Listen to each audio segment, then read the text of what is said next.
28 जनवरी 2026 की सुबह मुंबई के छत्रपति शिवाजी महाराज इंटरनेशनल एयरपोर्ट के कोने में खड़ा एक छोटा सा प्राइवेट जेट उड़ने के लिए तैयार किया जा रहा था।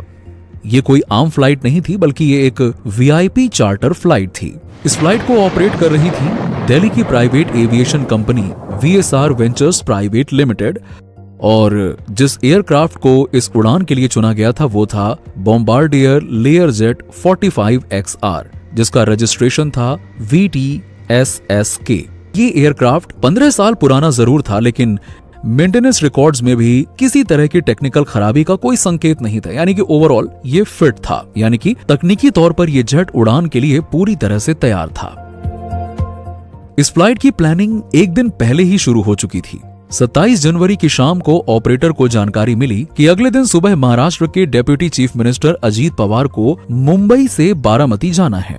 तुरंत ही बारामती एरोड्रोम ऑपरेटर से लैंडिंग की परमिशन मांगी गई और थोड़ी ही देर में परमिशन मिल भी गई, लेकिन एक शर्त के साथ कि वहां सिर्फ VFR यानी कि विजुअल फ्लाइट रूल्स के तहत ही फ्लाई किया जा सकता था। इसके बाद ऑपरेटर ने फ्लाइट प्लान फाइल किया, रूट तय हुआ मुंबई से बारामती का, और सेफ्टी के लिहाज से ऑल्टरनेटिव एयरपोर्ट्स भी तय किए गए, पुणे और मुंबई।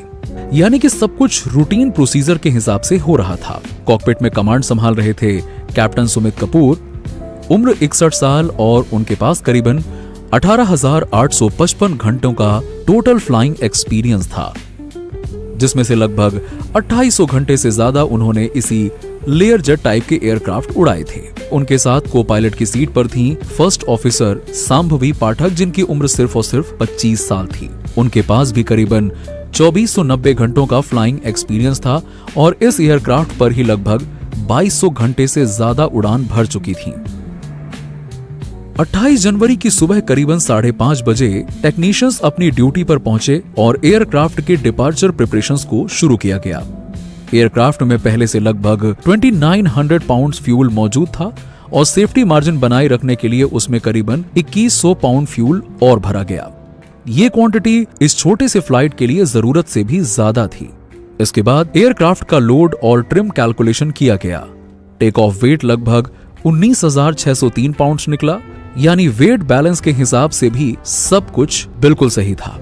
और सुबह लगभग 7:09 पर दोनों पायलट्स एयरक्राफ्ट के पास पहुंचे और वॉक अराउंड इंस्पेक्शन शुरू किया गया। उन्होंने एयरक्राफ्ट के हर हिस्से को बहुत ही ध्यान से देखा, ताकि कोई भी विजिबल डैमेज या टेक्निकल प्रॉब्लम हो तो उसे तुरंत पकड़ा जा सके। लेकिन इंस्पेक्शन के दौरान सब कुछ नॉर्मल ही मिला, और करीबन 7:38 पर पहला पैसेंजर एयरक्राफ्ट पर आया, और फिर 7:59 पर वो VIP पैसेंजर भी एयरपोर्ट पहुंच गए, जिनके लिए ये पूरी की पूरी फ्लाइट अरेंज की गई थी, यानी कि महाराष्ट्र के deputy chief minister Ajit Pawar. थोड़ी ही देर में सभी पैसेंजर्स प्लेन धीरे धीरे टैक्सी करते हुए रनवे की तरफ बढ़ने लगा। कुछ ही मिनटों के बाद टावर से टेक ऑफ क्लियरेंस मिल गया। 8:09 पर लेयरजेट 45XR ने मुंबई के रनवे से उड़ान भर ली। ATC ने उन्हें क्लाइंब क्लियरेंस दिया और एयरक्राफ्ट को फ्लाइट लेवल यानी कि लगभग 19,000 फीट की ऊंचाई तक जाने की अनुमति दी गई।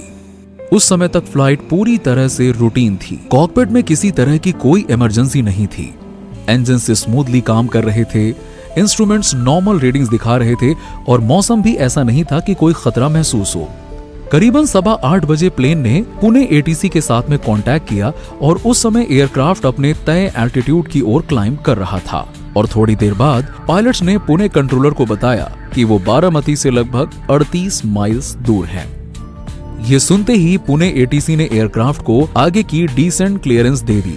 उनसे कहा गया कि एयरक्राफ्ट को नीचे 6,000 फीट तक उतारा जाए, और जब बारामती टावर के साथ कांटेक्ट हो जाए तो इसकी जानकारी उन्हें भी दी जाए। अब एयरक्राफ्ट अपने डेस्टिनेशन के करीब धीरे धीरे पहुंच रहा था। कॉकपिट में दोनों पायलट्स लैंडिंग प्रिपरेशन शुरू कर चुके थे।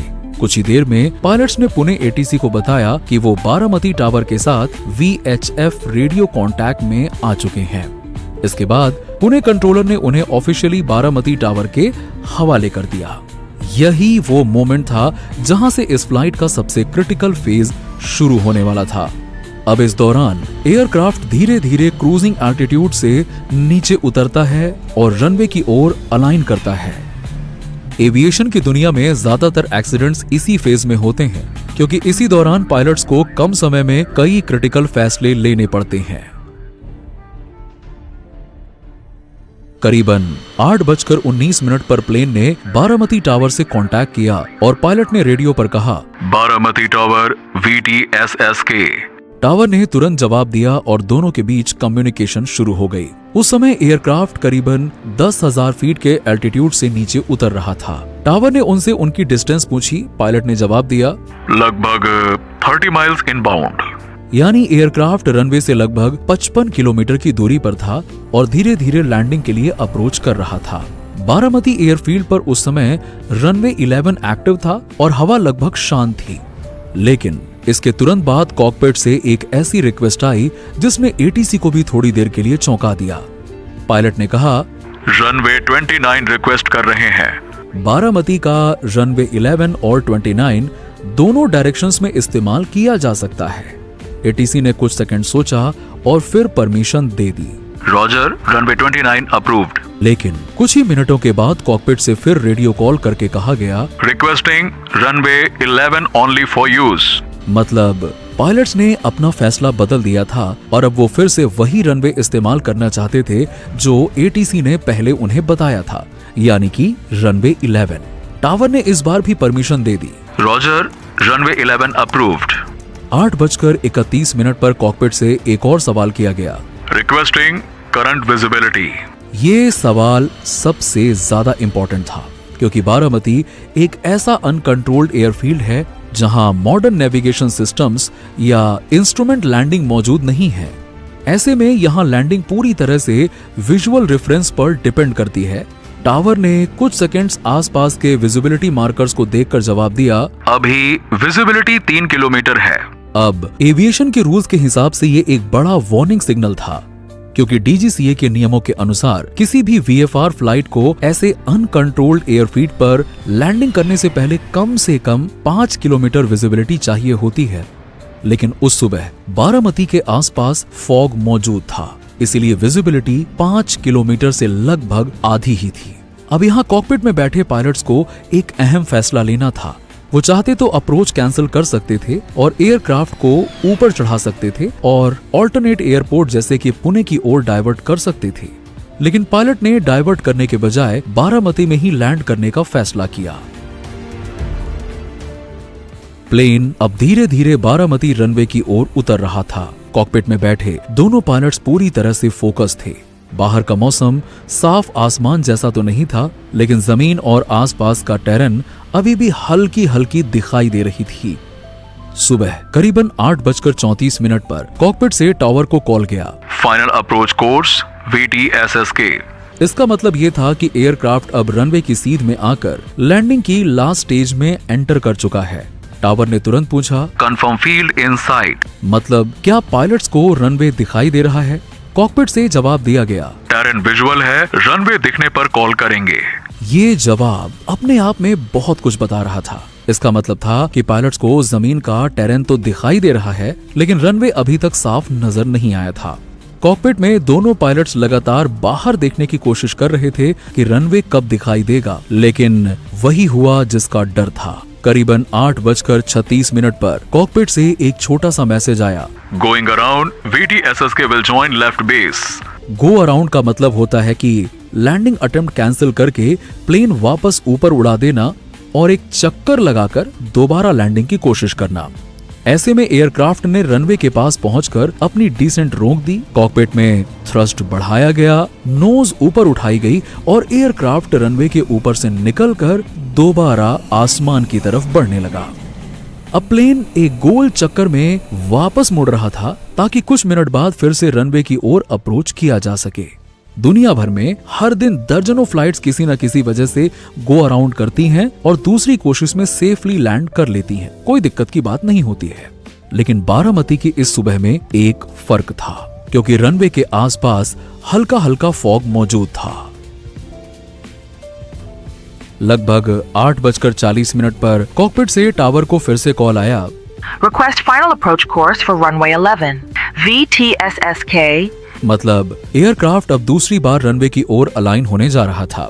टावर ने तुरंत जवाब दिया, Roger ma'am, approved. Call final for runway 11। Aircraft की स्पीड अब धीरे धीरे कम हो रही थी और कॉकपिट में दोनों पायलट्स इंस्ट्रूमेंट्स और बाहर के टेरेंस दोनों को ध्यान से देख रहे थे। कुछ ही मिनटों के बाद टावर ने फिर से कॉल किया, VTSSK चेक पोजीशन। कॉकपिट से जवाब आया, फाइनल अप्रोच कोर्स VTSSK, यानी कि एयरक्राफ्ट अब दूसरी बार रनवे की फाइनल अप्रोच पर था।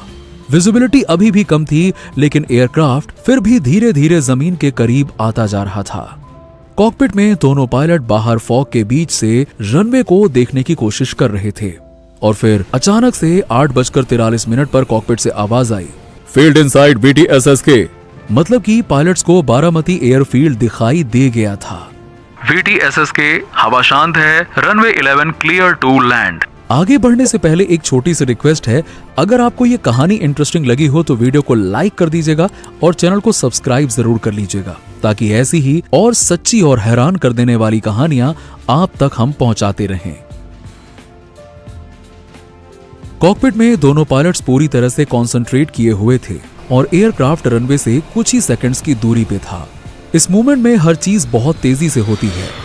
एल्टीट्यूड तेजी से कम होता है, स्पीड बहुत संभल के कंट्रोल करनी होती है और पायलट्स को एकदम सटीक अलाइनमेंट बनाए रखना पड़ता है। आसपास के टेरेन और हल्के फॉग के बीच रनवे अभी भी ना के बराबर ही दिखाई दे रहा था और जैसे ही पायलट्स को रनवे थोड़ा ठीक ठाक से दिखाई दिया, तभी कॉकपिट वॉइस रिकॉर्डर में अचानक एक घबराई हुई आवाज रिकॉर्ड हुई, oh shit, oh shit, oh shit. क्योंकि पायलट्स को उसी पल अचानक से ये एहसास हुआ कि एयरक्राफ्ट की पोजीशन ठीक नहीं है। असल में प्लेन रनवे की सेंटर लाइन से थोड़ा हटा हुआ था और साथ ही उसका ग्लाइड पाथ भी अलग था। अब उनके पास रिएक्ट करने के लिए सिर्फ कुछ ही सेकंड्स बचे थे। उन्होंने एयरक्राफ्ट को हल्का सा दाईं तरफ झुकाया और ये मैनूवर प्लेन को फिर से रनवे की दिशा में लाने की कोशिश थी, लेकिन ऐसे में कुछ ही पलों के बाद प्लेन रनवे तक पहुंचने से पहले ही रनवे के बाईं हिस्से की तरफ ड्रिफ्ट करने लगा। अगले ही पल 8:46 पर प्लेन बहुत तेज रफ्तार में नीचे की तरफ जमीन से टकरा गया और इंपैक्ट बेहद खतरनाक था।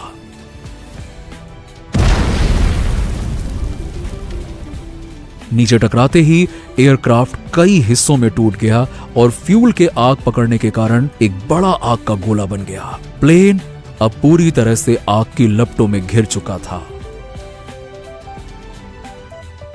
जैसे ही प्लेन जमीन से टकराया, आसपास का पूरा इलाका तेज धमाकों की आवाज से गूंज उठा। क्रैश साइट रनवे 11 के पास ही थी, लेकिन जमीन का लेवल रनवे से थोड़ा नीचे था और एयरक्राफ्ट रनवे के एज से करीबन 50 मीटर दूर बाईं तरफ गिरा था। जब लोग मौके पर पहुंचे तो सामने का नजारा बेहद खौफनाक था। ऊपर से बारामती एयरफील्ड पर कोई ऐसी इमरजेंसी टीम मौजूद नहीं थी जो तुरंत आग से निपट सके। इस वजह से वहां बारामती म्युनिसिपल कॉरपोरेशन की फायर सर्विसेज और एम्बुलेंस को बुलाना पड़ा, लेकिन जब तक फायर फाइटिंग व्हीकल्स मौके पर पहुंचे तब तक एयरक्राफ्ट का बड़ा हिस्सा जलकर खाक हो चुका था। रेस्क्यू टीम ने सबसे पहले आग बुझाने की कोशिश शुरू की ताकि रैकेज के पास पहुंचा जा सके, लेकिन इंपैक्ट और आग दोनों इतने भयानक थे कि एयरक्राफ्ट में मौजूद किसी भी व्यक्ति को बचाया नहीं जा सका। दोनों pilots, cabin attendant, deputy chief minister Ajit Pawar और उनके सिक्योरिटी ऑफिसर समेत सभी 5 लोगों की मौके पर ही मौत हो गई। क्रैश साइट को तुरंत सिक्योर कर दिया गया और कुछ ही घंटों के भीतर इन्वेस्टिगेशन एजेंसीज भी वहां पहुंच गईं। एयरक्राफ्ट एक्सीडेंट इन्वेस्टिगेशन ब्यूरो यानी कि AAIB की टीम ने मौके पर पहुंचकर एविडेंस कलेक्ट करना शुरू किया। जैसे ही मलबे से फ्लाइट डेटा रिकॉर्डर और कॉकपिट वॉइस रिकॉर्डर बरामद किए गए, तुरंत ही इन्वेस्टिगेशन की अगली प्रोसेस शुरू कर दी गई। इन्वेस्टिगेटर्स ने क्रैश साइट, फ्लाइट डेटा और कम्युनिकेशन रिकॉर्ड्स का एनालिसिस शुरू किया, जिससे धीरे धीरे इस हादसे की असली तस्वीर सामने आने लगी। सबसे पहला और सबसे अहम फैक्टर था खराब विजिबिलिटी। बारामती टावर ने पायलट्स को बताया था कि उस समय विजिबिलिटी लगभग 3 किलोमीटर थी, यानी कि जिस समय प्लेन लैंडिंग अटेम्प्ट कर रहा था उस समय मौसम लैंडिंग के लिए एक्सेप्टेबल नहीं था। इसके बावजूद पायलट्स ने अप्रोच जारी रखी और उनका यह फैसला डिजास्टर साबित हुआ। दूसरा बड़ा फैक्टर था बारामती एयरपोर्ट पर इंफ्रास्ट्रक्चर और टेक्नोलॉजी का ना होना। जैसे कि मैंने आपको बताया, ये एक अनकंट्रोल्ड एयरफील्ड है जहां एडवांस्ड नेविगेशन एड्स मौजूद नहीं हैं। यहां इंस्ट्रूमेंट लैंडिंग सिस्टम यानी कि ILS या मॉडर्न अप्रोच गाइडेंस सिस्टम उपलब्ध नहीं है। पायलट्स को लैंडिंग पूरी तरह से विजुअल रेफरेंस के आधार पर करनी पड़ती है। इसके अलावा इन्वेस्टिगेशन में यह भी सामने आया कि रनवे मार्किंग काफी हद तक धुंधली हो चुकी थी। इतना ही नहीं, रनवे 11 की दिशा में विंड शॉक भी मौजूद नहीं था, जो कपड़े का एक लंबा सा कोन होता है और हवा की दिशा व ताकत दिखाता है। तीसरा महत्वपूर्ण फैक्टर था टेरेन इल्यूजन। रनवे 11 का शुरुआती हिस्सा एक टेबल टॉप स्ट्रक्चर पर बना हुआ है, यानी कि रनवे का लेवल आसपास की जमीन से ऊंचा है। ऐसी जगहों पर एक ऑप्टिकल इल्यूजन पैदा होता है जिसमें पायलट्स को लगता है कि एयरक्राफ्ट सही ग्लाइड पाथ पर है। फाइनल अप्रोच के दौरान पायलट्स को रनवे बहुत देर से दिखाई दिया था और उस समय एयरक्राफ्ट जमीन के इतना करीब आ चुका था कि कुछ भी एक्शन लेने का समय नहीं था। इसके अलावा AAIB की प्रिलिमिनरी रिपोर्ट में किसी भी मैकेनिकल फेल्योर या एयरक्राफ्ट माल फंक्शन का कोई सबूत नहीं मिला। एयरक्राफ्ट पूरी तरह से उड़ने के लायक था और पायलट्स भी मेडिकली फिट थे। इसका मतलब साफ था, यह हादसा किसी टेक्निकल खराबी की वजह से नहीं हुआ था। असल वजह थी कम विजिबिलिटी में लैंडिंग अटेम्प्ट करने का फैसला और एयरपोर्ट पर मॉडर्न अप्रोच